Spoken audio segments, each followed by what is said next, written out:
Welcome back. This is the part 2 tutorial on the BCMS methodology. The part 1 tutorial finished with a contract being awarded to a vendor and the consultants reporting to the client location. The part 2 starts with the consultants at the vendor location.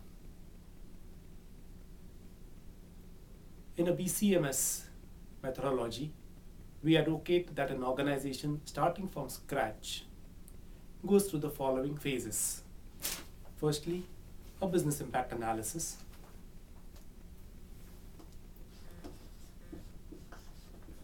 And as we know, as discussed earlier in the previous webcasts, a BI should follow a process dependency mapping or a process mapping.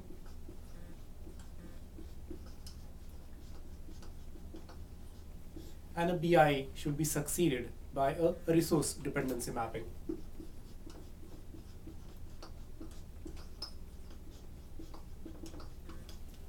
Once this is in place, the next step is an RA, a risk assessment. A risk assessment could either follow a BI or generally, because a BI does take time, you send out the surveys, the people fill the surveys and send it back, and you go through a couple of iterations. A risk assessment could be in parallel with the BI with a slight delay. Risk assessment is of two types. The first is a site outage.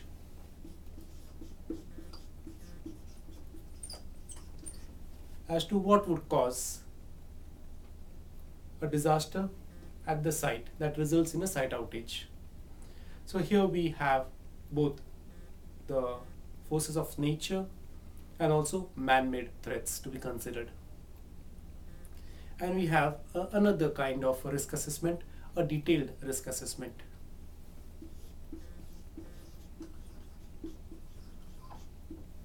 A detailed risk assessment talks of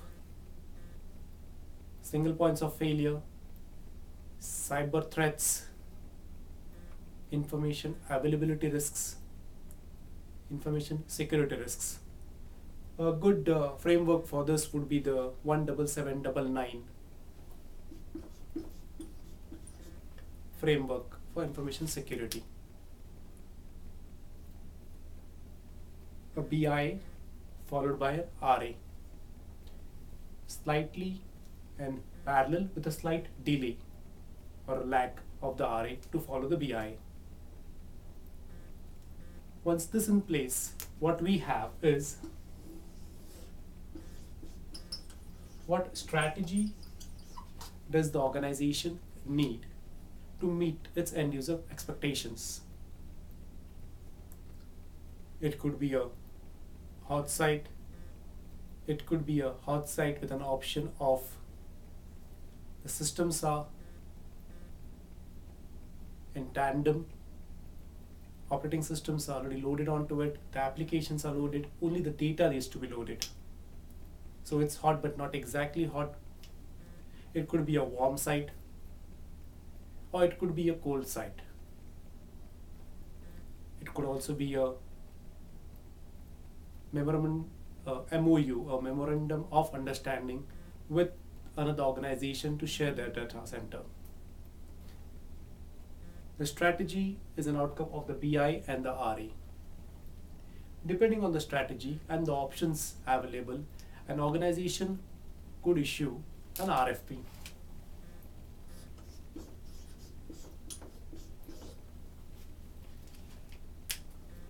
Vendors would be invited.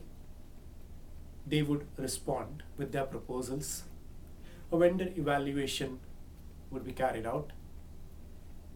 And depending on the parameters as per the organization, the contract would be awarded to a vendor for, let's say, a warm site service provider, a cold site service provider, or a hot site service provider. This is in case if the organization is looking for an outsourced option. If the organization is looking for a captive hot site, in that case too, you would need to create a proposal, an RFP, for vendors to supply you the equipment, and then depending on the skill sets available in the organization, whether they are capable of creating a mirror hot site, you would need the RFP to also include the options for mirror imaging the primary site at the hot site. So we have the BI followed by the RA. The outcome is the strategy selection, from which emanates the RFPs. We have the vendor evaluation and award of the contract to the vendor. Once all of this is in place, we go to the next step, and that is execution of the plan. The execution of the plan would be, depending again on the proposal, by a third party, or could be by the consultants who actually came in at the beginning itself. But since they were selling a service and not a product, it would be some other department of their organization which would be doing it. Execution is followed by testing. So where we need to test as to what plan we have in place meets the customer expectations. And by customer, I mean the customer who decided the RTO and the RPO, the end user, or the primary customer, and not the secondary customer. After testing, we have the lessons learned, which are incorporated for the next test or exercise.